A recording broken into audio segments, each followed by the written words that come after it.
আমি সুস্থ শরীর ব্যস্ত করি শাসকের অলসতায়, আমি বৃষ্টির মতো ঝরে ঝরে পড়ি মানুষের ব্যর্থতায়।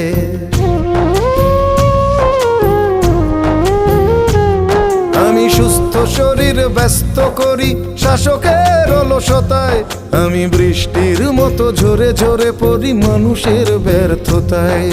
সবাই যখন নীরব, ও সবাই যখন নীরব, আমি একা চিৎকার করি। সবাই যখন নীরব, আমি একা চিৎকার করি। তোমরাই বলো অকাজ, আমি অন্ধের দেশে চশমা বিক্রি করি। ও আমি অন্ধের দেশে চশমা বিক্রি করি।